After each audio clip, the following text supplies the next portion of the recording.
문재인 정부가 수능 개편 시한으로 일부 과목 절대평가와 전 과목 절대평가 등 두 가지를 함께 내놨습니다. 이를 놓고 찬반 의견이 팽팽하게 맞서면서 후폭풍도 만만치 않은데요. 네, 오늘 전문가 모시고 이야기 나눠보도록 하겠습니다. 임성호 종로학원 하늘교육 대표 나오셨습니다. 안녕하세요. 네, 안녕하십니까. 자, 먼저 새로운 수능 시험, 이 과목들이 좀 합쳐지는 부분도 있는 것 같고 좀 상당히 헷갈리는 부분들도 있던데 과목은 어떻게 좀 변경이 되는지 설명부터 부탁드리죠. 바뀌어지는 이번에 핵심이 문이과 통합이죠. 그래서 고등학교 1학년 때 오는 통합사회, 통합과학 과목이라는 게 신설됐는데 예. 이렇게 되면 이제 문과 학생들도 기존의 사회에서 과학까지 공부를 해야 되고 네네. 이과 학생들이 기존의 과학에서 사회 과목까지 공부를 해야 되고 또 수능 시험도 봐야 된다라는 부분들이 발생한 겁니다. 네. 그리고 1안, 2안에서는 상대 평가를 절대 평가를 부분 도입이냐 아니면 2안처럼 전면 도입이냐 이런 부분들의 안이 나왔고 그다음에 현재 제2외국어 한문 그다음에 새롭게 이번에 신설된 통합사회 통합과학 과목은 절대평가제로 1안, 2안 모두 확정된 상태로 발표되었죠. 예. 수험생 입장으로 봤을 때는 문이과 통합에 따라서 사회하고 과학 과목은 문이과 구분에서는 수능 시험을 별도로 보지 않았지만은 네. 고등학교 1학년 과정은 문과, 이과생 모두 시험을 봐야 된다는 부분들이 있었고 또 하나 짚어봐야 될 부분들은 현재 중학교 3학년 학생들이 초등학교 5학년 때부터 이 문제가 이제 바뀌어진다는 부분들이 예시가 되었었는데 과연 이제 문과 성향의 학생들도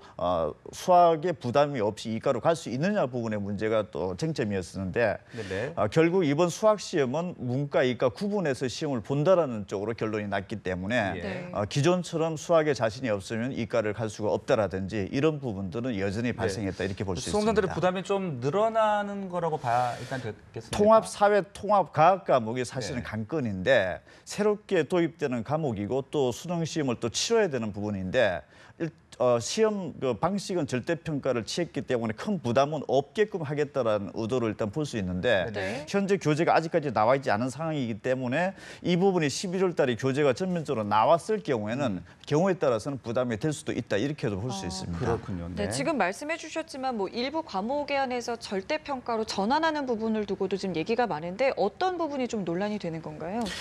완전 이제 수능 절대평가제로 가게 되면은 사실상 대학 입장에서는 수능의 변별력 전과목 만점자가 15,000명이 나온다. 주요 5개 대학의 선발 인원이 한 15,000명 정도다. 상위권 대학들은 사실은 현행 그 정시 수능 시스템으로서는 선발할 수 없는 부분의 문제가 되기 때문에 수시를 확대를 할 테고 수시 중에서는 또 고등학교마다 또 수준이 천차만별이기 때문에 학생부 종합전형을 늘릴 가능성이 높다.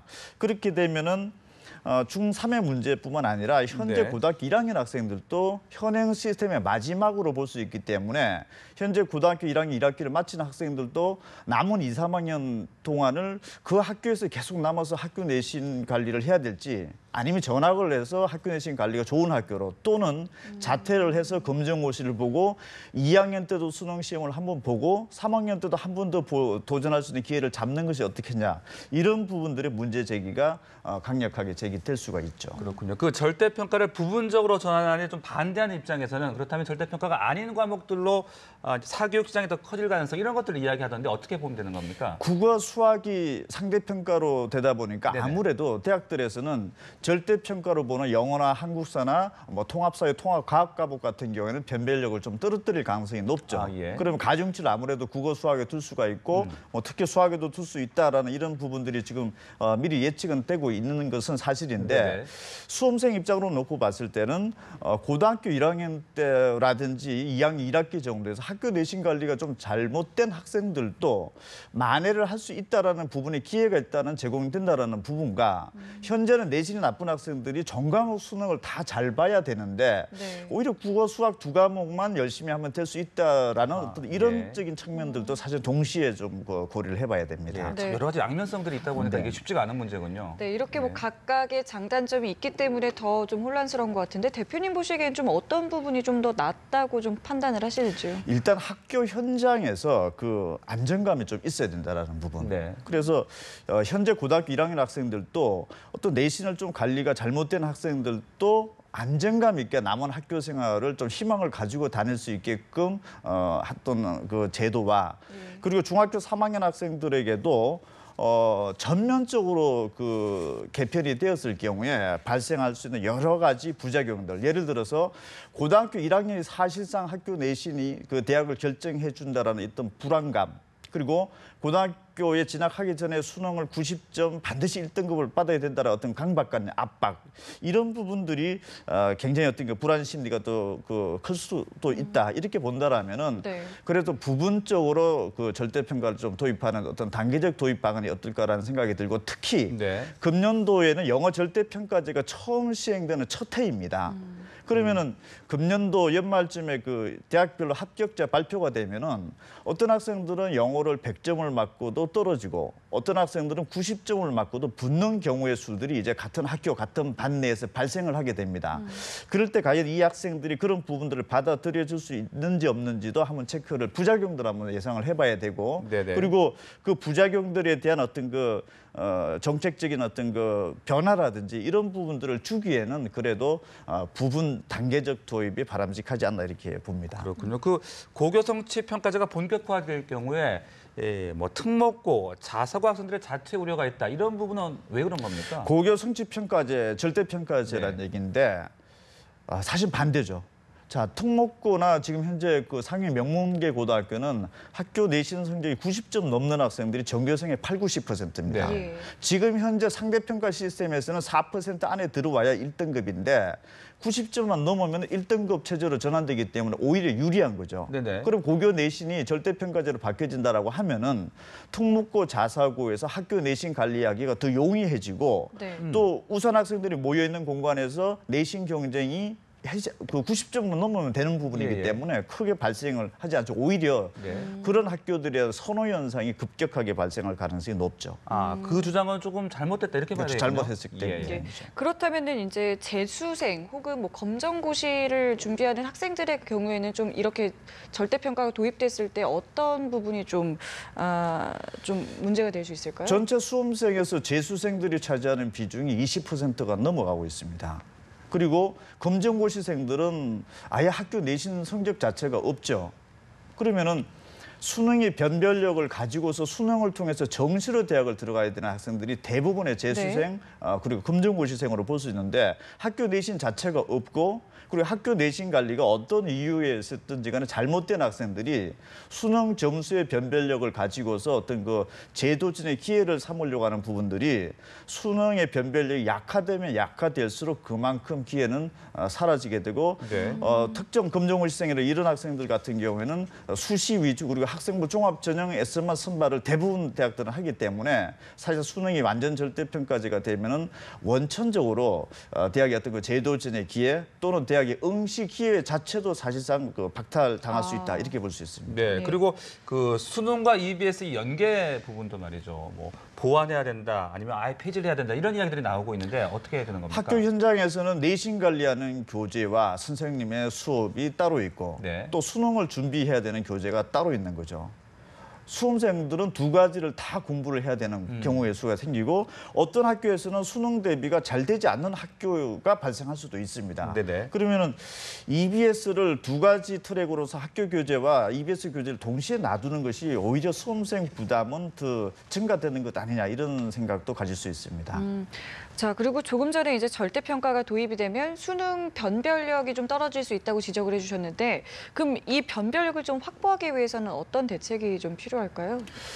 수능이 만약에 완전 절대평가제로 간다라면은 수능 변별력을 기르기 위해서 상식적으로 수능 시험이 어려워져야겠죠. 90점 맞기가 어렵거나 80점 예. 맞기가 어렵거나, 그래서 어느 정도 변별을 기할 수 있을 정도의 난이도가 또 출제가 된다라든지, 만약에 현행 시스템처럼 전과목 만점자가 대거 발생해서 과목별로 가중치를 아무리 부여한다 하더라도 선발을 할 수 없는 구조라면은 과감하게 대학들에게 선발권을 부여할 수 있는 방안도 검토를 할 수밖에 없겠죠. 그렇군요. 자, 이렇다 보니까 현재 중학교 3학년 학생들 좀 상당히 혼란스러울 것 같아요. 어떻게 좀 준비를 해 나가야 되겠습니까? 이란으로 갔을 경우에는 국어 수학의 비중이 높아진다. 당연한 얘기겠죠. 그래서 국어 수학에 대한 학습은 여전히 중요하고 네. 특히 수학 같은 경우에는 문이과로 이번에도 여전히 두 가지 트랙으로 나눠져 있습니다. 수학을 못했을 경우에 지금 현재 이과 선호 현상이 벌어지고 있는데 가감하게 이과 지원하기도 어렵다. 이런 부분들을 염두를 두고 이란이든 이안이든 아무래도 수능의 절대평가가 전 과목이냐 아니면 부분 도입이냐는 사실 학교 내신이 중요해진다는 얘기가 되겠죠. 그러니까 그 고등학교 진학하기 전에 학교 내신 관리에 대한 어떤 그 전략 부분들이 필요하고 통합사회, 통합과학 과목에 지금 현재 부담이 발생할 수 있다라고 섣부른 예측들이 지금 사실 많이 나오고 있는데 네. 고등학교 1학년 때 배우는 내용이 통합사회, 통합과학 과목입니다. 시험은 고등학교 3학년 때 배웁니다. 고등학교에 진학하기도 전에 미리 선행학습을 그렇게 빨리 해놓을 필요는 없다라고 봅니다. 11월 달에 교재가 나오고 학교 생활에 충실하면 어느 정도 해결되지 않을까 싶습니다. 네. 자, 그런데요. 이번에 이렇게 입시 제도가 또 얘기가 나오니까 사람들은 왜 이렇게 좀 자주 바뀌냐, 자주 바뀌는 것 같다, 뭐 이런 이야기 나오는데 왜 이러는 걸까요?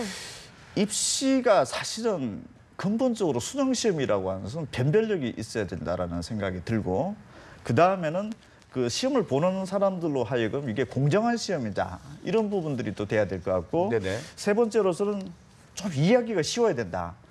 그렇다면은 변별력적인 측면으로 놓고 봤을 때는 만약에 변별력이 없게 보는 시험을 뭐 하려고 60만 명 수험생들이 다 시험을 보게 하는지 그 많은 비용을 들여서 네네. 이런 부분의 문제들을 한번 짚어봐야 되고 공정성의 문제는 지금까지 94학년도에 수능 시험이 도입이 돼서 첫 해년도에 2번 시험을 봤죠. 그런데 그게 대한 부작용 때문에 그 해만 실시하고 말았습니다.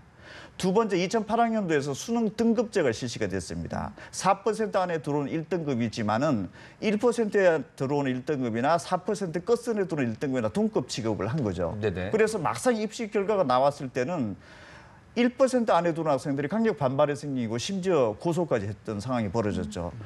입시 결과가 나오고 당해년도에 바로 폐지가 되었었죠. 네네. 최근에 2014학년도에서는 수준별 수능 시험을 봤었는데 쉬운 수능을 보는 시험지와 어려운 수능을 보는 시험지가 달랐죠. 네. 대학에서는 어려운 수능 시험 보는 시험지를 대부분 주요 대학들이 채택을 한 거죠.